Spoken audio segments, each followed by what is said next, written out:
એપિસોડમાં આપણે એવા બિઝનેસ કે એવા ગૃહ ઉદ્યોગની વાત કરવાના છીએ કે જેમાં માત્ર ને માત્ર 100 રૂપિયાના રોકાણમાં તમે એક્સ્ટ્રા 25 રૂપિયા કમાવાના છો અને એના માટે તમારે કોઈ પણ જાતની મજૂરી કરવાની જરૂર નથી અને એની સાથે સાથે તમારું કોઈ પણ જાતનું એક્સ્ટ્રા ભણતર પણ હોવું જરૂરી નથી. પણ હા મિત્રો, શરત માત્ર એટલી જ છે કે આનાથી રિલેટેડ એક સ્ટોરી છે. હા મિત્રો, સ્ટોરી છે, બહુ મજા આવશે. એ સ્ટોરી તમારે સમજવી પડશે, સાંભળવી પડશે અને સિમ્પલી ખાલી 2 થી 3 મિનિટની છે અને એ જો સાંભળી લીધી તો આ બિઝનેસ કહો છે, કઈ રીતના કરવાનો છે અને એ પણ ઘરે બેઠા તમે ખાલી 25 રૂપિયા નહીં, તમારા જીવનના જે પણ સ્વપ્નાઓ છે આ જગ્યાએ તમે સાકાર કરી શકશો. એટલે કહેવાનો મતલબ એ છે કે તમારા જીવનમાં જેટલી પણ પૈસાની જરૂરિયાત છે એ ટોટલી આ એક જ ઉદ્યોગથી કે એક જ બિઝનેસથી એક જ જગ્યાએ તમે પૂરી કરવાના છો. તો એ મતલબ બિઝનેસ કયો છે એ ટોટલી ડિટેલ જાણતા પહેલા આ નાનકડી સ્ટોરી જાણી લઈએ. તો સ્ટોરીની શરૂઆત કરી આવી છે કે એક શેઠ હતા. હવે શેઠને 3 છોકરાઓ હતા. શેઠને ધંધો કરતા કરતા એમની ઉંમર થઈ ગઈ. હવે ઉંમર થઈ તો એમને એવું થયું કે વારસદાર મારા 3 છે, તો આ જે કે મારો ધંધો ચાલે છે, કે જે પેઢી ચાલે છે, એ મારે કોને જવાબદારી સોંપવી. તો એમને એવું થયું કે નાનકડો એક મતલબ ઉપાય કરીએ કે જેમાં 3 હું પરીક્ષા લઈ લઉં. અને પરીક્ષા જાણે મિત્રો ધ્યાનથી સાંભળજો, વાત બહુ મસ્ત અને ઇમ્પોર્ટન્ટ છે. આ સાંભળવાથી તમને જે પણ આપણે ધંધો કરવાના છે બિલકુલ ખ્યાલ આવી જશે કે કઈ રીતના ધંધો થશે. તો એ જે 3 છોકરાઓ હતા એમની જે પરીક્ષા લેવાનું એમને નક્કી કર્યું. તો જે કે 3 છોકરાઓને બોલાવ્યા અને કીધું કે આજે 10 કાંસકી જે આપણાથી જેનાથી માથું ઓળવીએ છીએ, તો જે 10 કાંસકી મતલબ 3 જે છોકરાઓ હતા એમને એક હાથમાં 10 કાંસકી આપી દીધી અને કીધું કે જૈન દેરાસર એટલે કે જ્યાં લોકો જૈન ધર્મ પાળે છે અને એમનું જે મતલબ આશ્રમ છે ત્યાં આગળ જઈ અને આ જે કાંસકી છે એનું સેલિંગ કરી આવું.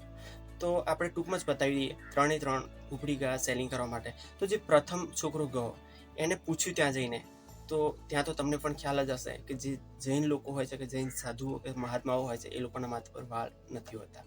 તો મતલબ ત્યાં આગળ એને કાંસકી વેચાઈ નહીં અને સિમ્પલ જેવી હતી એવી ને એવી પપ્પાને આવીને કીધું કે મારાથી આ પોસિબલ નથી. તો ચલો બીજાની રાહ જોઈએ મતલબ. તો જે બીજો ગયો એ ગમે તેમ કરીને થોડી ઘણી વેચી અને 1-2 અને પાછી જે કંઈ 8 પાછી લઈને આવ્યો. પછી આપણે કંઈક લાસ્ટની રાહ જોઈએ. તો લાસ્ટનો જે છોકરો આવ્યો રિટર્ન, એણે કીધું કે બાપુજી હજી પણ મને બીજી કાંસકીઓ આપો, મારે હજુ પણ વેચવાની છે. કારણ કે ત્યાં ઓલરેડી એ વેચીને આવ્યો હતો અને ત્યાં ડિમાન્ડ પણ એટલી બધી હતી. હવે તમે વિચારો કે આ જગ્યાએ સ્ટોરી એન્ડ આવી ગયો. તો એ જે સ્ટોરી હતી એમાં એ 3 કઈ રીતના વેચીને આવ્યો. આ સ્ટોરી તમે સાંભળેલી હોય તો કમેન્ટમાં જરાક હા કરી દેજો અને જો ના સાંભળી હોય અને પહેલી વાર સાંભળી હોય તો ના કરી દેજો. તો આગળ વધીએ. તો આ સ્ટોરીનો હાર્દ એટલો જ હતો કે જે લાસ્ટમાં ત્રીજો જે છોકરો ગયો એને જ એનું જે કંઈ વસિયતનામું હતું એને મતલબ ધંધો કારોબાર એમણે સોંપ્યો. કારણ એનું એક જ હતું. મિત્રો, માર્કેટમાં સંભાવના ઘણી બધી હોય છે, શક્યતાઓ ઘણી બધી હોય છે, કોઈ પણ બિઝનેસ હોય કે કોઈ પણ ગૃહ ઉદ્યોગ હોય. પણ જ્યાં સુધી આપણે એ શક્યતાઓને ઓળખી ના શકીએ ત્યાં સુધી આપણે કશું જ કરી શકતા નથી. આજનો જે કંઈ બિઝનેસ છે એ પણ આ વાતથી રિલેટેડ છે. એટલે ખાલી 100 રૂપિયાથી સ્ટાર્ટઅપ બિઝનેસ છે, પણ એ જગ્યાએ તમે તમારા લાઈફના જે કંઈ સપનો છે એ સપનો આરામથી સાકાર કરી શકો એવું પોઝિશન છે મિત્રો. તો જે કંઈ શરૂઆતમાં જે છોકરો ગયેલો એ આપણી જેમ જ કર્યું કે ત્યાં આગળ એને માથામાં કોઈ વાળ હતા નહીં, એટલે કાંસકી વેચવાની કોઈ વાત જ નહોતી, એટલે કોઈ શક્યતા જ નહોતી. સેકન્ડમાં જે ગયો એ આમ તેમ કરીને થોડી ઘણી કદાચ 1-2 કાંસકી વેચાઈ, પણ જે લાસ્ટમાં ગયો એને કઈ રીતના વેચી એ બિલકુલ ધ્યાનથી સાંભળજો મિત્રો. આ વસ્તુ સાંભળવા જેવી છે અને દરેક ધંધામાં આપણને કામ લાગશે. જે હું તમને જણાવવાનો છું એ ધંધામાં પણ અને તમે અત્યારે જે કરી રહ્યા છો એ ધંધામાં પણ.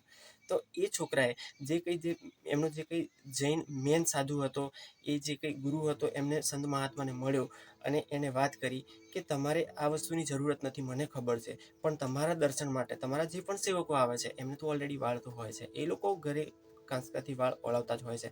હા મિત્રો, એ લોકો વાળ ઓળવતા જ હોય છે, પણ એ કાંસકો તો એમને માર્કેટમાંથી પણ મળી જતો હોય. પણ આ ખાસ કાંસકો લેવાની જરૂરત એટલા માટે જ હતી કે આ કાંસકો એવો હતો કે જેના પર તમે સંસ્કૃત રૂચાઓ એટલે કે સંસ્કૃત મંત્રો, સંસ્કૃત શ્લોકો જે કંઈ તમે લખાવડાવી અને એ વ્યક્તિઓને કે જે તમારા દર્શનાર્થે આવે છે, તમારા જે કંઈ સેવકો છે એમને જો તમે આપી દો છો તો લાઈફ ટાઈમ એ તમને કોઈ દિવસ ભૂલશે નહીં. અને તમે જે એમને ટેવ પાડવા માગો છો કે જીવનમાં આગળ વધે, સારા સંસ્કારો ઉતરે એમનામાં, તો એ કાંસકાનો ઉપયોગ એ ડેલી દિવસમાં 2 વાર તો કરતા જ હોય છે. તો એ કાંસકો જેવો પણ હાથમાં લેશે તો એમને જે કંઈ મંત્ર હશે એ અલગથી રટવો નહીં પડે. એટલે કહેવાનો મતલબ કે આ જગ્યાએ એને થોડી બુદ્ધિ દોડાવી અને માર્કેટમાં એને શક્યતા શોધી કાઢી. વાત પર પાછા આવીએ. આજે જે કંઈ આપણે ગૃહ ઉદ્યોગ કે બિઝનેસની વાત કરવાના છીએ એના પર. તો આજનો જે કંઈ ગૃહ ઉદ્યોગ કે બિઝનેસ છે, આજના ટાઈમમાં લોકો પડીકી, મસાલા ઘણું બધું ખાતા હોય છે. એ કારણો ગમે તેવી ખાવા પાછળ આપણે એમાં નથી પડવું, તો ખાતા હોય છે. તો એની પાછળ પરેશાની પણ એટલી હોય છે. હવે પરેશાની એવી કે જે લોકો પડીકી ખાતા હશે એ લોકોને એક્સપિરિયન્સ હશે કે મોં નથી ખુલતું. તો એનું એકમાત્ર સોલ્યુશન આ છે મારી જોડે. હવે આ જે કંઈ સોલ્યુશન છે મિત્રો, હવે જે કંઈ આ વસ્તુ જે પણ માર્કેટમાં તમને કઈ જગ્યાએથી મળશે એ ટોટલ ડિટેલ હું તમને આપી દઈશ. હવે આ એવી વસ્તુ છે કે જે મતલબ શરૂઆત કર્યા પછી થોડા ટાઈમમાં એને જે કંઈ પ્રોબ્લેમો હતા પડીકીથી ખાવાને લઈને એ પ્રોબ્લેમો સોલ્વ થઈ જવાના છે આ જગ્યાએ. તો હવે આજના ટાઈમમાં તમે વિચાર કરો કે પડીકી કે માવા કોણ નથી ખાતું? દરેકના ઘરની વ્યક્તિગત જરૂરિયાત છે. તો આ વસ્તુની પણ જરૂરિયાત હોવાની જ હોવાની. હવે 10 વ્યક્તિને આપણે મળીએ છીએ કે જે આ 100 રૂપિયાની વસ્તુ છે, પણ આપણને માની લો કે આ જ વસ્તુ 90 રૂપિયામાં મળે છે અને એની MRP 125 રૂપિયા છે. તો હું હજી બી તમને ઓછા બોલ્યો કે 25 રૂપિયા એક પ્રોડક્ટ પર મળે છે. આ મિત્રો સેલિંગ નથી કરવાની, હું તમને કહું છું કે કઈ રીતના કામ કરવાનું છે. તો માની લો કે એક શરૂઆતની 10 વ્યક્તિને તમે મળો છો અને જે લોકો પડીકી ખાય છે એ લોકોને આ પ્રોબ્લેમ તો છે જ. તો એના માટે એ લોકો દવાખાનાના ધક્કા પણ ખાઈ ચૂક્યા હોય છે અને છતાં પડીકીની આદત તો છૂટવાની નથી. તો આજે જે માર્કેટમાં પડીકી ખાવાનું ચાલે છે એ લાઈફ ટાઈમ લોકોને ચાલુ જ રહેવાનું છે વ્યસન. તો આ વસ્તુની જરૂરિયાત પણ લાઈફ ટાઈમ રહેવાની જ છે, કારણ કે આ એનું સોલ્યુશન છે કે જે લોકોને પ્રોબ્લેમ છે કે મોં નથી ખુલતું, યા તો મોં આવી જાય છે, યા તો જે કંઈ મોંનું કેન્સર કે ઘણી બધી બીમારીઓ હોય છે, તો એનું એકમાત્ર સોલ્યુશન છે. આજે આ વસ્તુ માર્કેટમાં ઘણા વર્ષથી ચાલે છે. હું આનું કોઈ પ્રમોશન નથી કરી રહ્યો, પણ માર્કેટમાં ઘણા વર્ષથી ચાલે છે. તો એનું એક્સપિરિયન્સના લીધે હું તમને કહું છું કે આ માર્કેટમાં ચાલે છે. તો આ જ વસ્તુ જે છે એ તમે એને 100 રૂપિયામાં આપો છો, સોરી મિત્રો 125 રૂપિયામાં આપો છો, તો તમને 25 રૂપિયા તરત બેનિફિટ છે. હવે એના જે કંઈ પ્રોબ્લેમો છે એ સોલ્યુશન થતું હોય એનું, તો કયો મિત્ર લેવાની ના પાડે? હવે માની લો કે તમને 100 રૂપિયાનું રોકાણ પાછળ 25 રૂપિયા મળ્યા. હવે તમે વિચારો છો કે તમારે લાઈફમાં 20 લાખ રૂપિયાની જરૂરત છે. હા મિત્રો, ધ્યાનથી સાંભળજો. આ જો સાંભળશો તો આખી વાત તમને સમજાઈ જશે કે તમે બિઝનેસ કઈ રીતના કરશો. લાઈફમાં તમે વિચારો છો કે તમને 20 લાખ રૂપિયાની જરૂરત છે અને એમાં તમારા બધા સ્વપ્નો પૂરા થઈ જાય છે, એટલે કે તમે લાઈફમાં સેટ થઈ જાઓ છો. તો માની લો કે જે 20 લાખ રૂપિયા છે એ તમારે કેટલા ટાઈમમાં જોઈએ છે? આના માટે તમારે એક મતલબ ડાયાગ્રામ બનાવવો પડશે, એક આયોજન કરવું પડશે મિત્રો, એક કાગળ અને પેન લઈ. અને માની લો કે 5 વર્ષમાં તમે 20 લાખ ભેગા કરવા માંગો છો, તો તમારે કઈ રીતના ભેગા કરશો તમે? તો 5 વર્ષની જે કંઈ જરૂરિયાત છે 20 લાખની, એને 5 વર્ષમાં ડિવાઈડ કરશો એટલે 1 વર્ષના 4 લાખ થશે. હવે એ જ વસ્તુને 4 લાખને જો તમે 1 મહિનામાં ડિવાઈડ કરશો, એટલે કે 12 મહિનાનું 1 વર્ષ ને 1 વર્ષના 4 લાખ, તો એને તમે જો મહિનાના હિસાબે ભાગો છો તો 1 મહિનાના 33,000. હવે 1 મહિનાના 33,000 બરાબર છે. તો 1 મહિનાના 33,000 એટલે સમથિંગ 1100 રૂપિયા એક દિવસના થયા. તો એક દિવસના 1100 રૂપિયા કમાવા માટે તમે જો 5 વર્ષ મહેનત કરો છો, તો તમારું જે કંઈ 20 લાખ રૂપિયાનું જે કંઈ સપનું છે, તમારી જે પણ ઈચ્છાઓ છે, એ 20 લાખ રૂપિયા સુધી પહોંચવાનું જે કંઈ લક્ષ્ય છે એ પૂરું થઈ જતું હોય છે. અને આવું મિત્ર એક જ કામ કરવાનું છે કે જે કંઈ વસ્તુ છે એ તમે સેલિંગ કરવાની વાત કરો છો, તો તમારા જે કંઈ મિત્રો છે એ મિત્રોને તમે વાત કરો કે તમારા જે અંગત છે કે જે આ કામ કરવા માંગે છે અને લાઈફમાં કંઈક પૈસો કમાવા માંગે છે, તો એ લોકોને જે વાત કરો છો, તો તમને આ જે વસ્તુ 90માં મળે છે એ જ વસ્તુ એ લોકોને તમે 110માં સેલિંગ કરી શકો, યા તો 105માં આપી શકો. તો એ વ્યક્તિ ઘરે જઈ અને કોઈ વ્યક્તિને જો આપે છે તો એ 125માં આપી દેવાનો છે. તો એને જે કંઈ ઉપરનો બેનિફિટ થાય છે એ થાય જ છે. તો એની સાથે સાથે જે પણ કંપની છે મિત્રો, તો જે પણ કંપની છે એ એક્સ્ટ્રા બેનિફિટ એ આપતી હોય છે કે દરેક ખરીદી પર મિનિમમ 10% એ લોકો રિટર્ન આપતા હોય છે, કે જે ચેક રૂપે તમારા એકાઉન્ટમાં એ લોકો જમા કરાવી દેતા હોય છે. તો એ વસ્તુ અલગ છે. તો આવી રીતના તમે જો 10 મિત્રોને આ જ વસ્તુ સોંપી દો છો, તો એક વ્યક્તિ દિવસના તમને વધારે નહીં પણ 15 રૂપિયા બી એક્સ્ટ્રા કમાઈ આપે છે.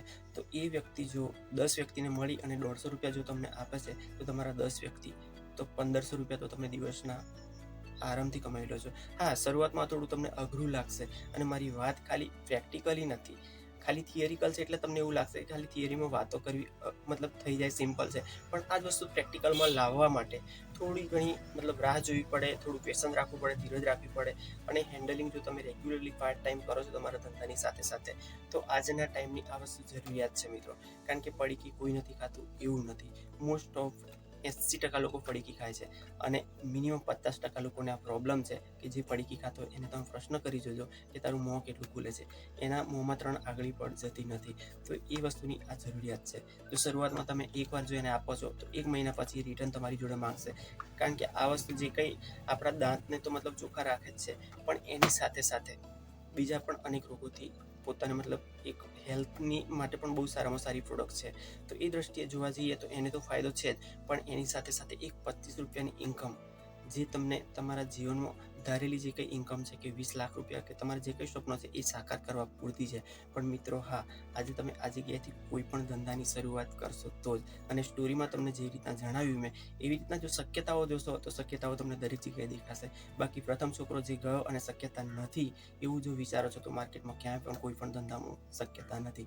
કારણ કે માર્કેટમાં તમે જોયું હશે કે ઘણા ધંધામાં ફુગાવો પણ થઈ ગયો છે.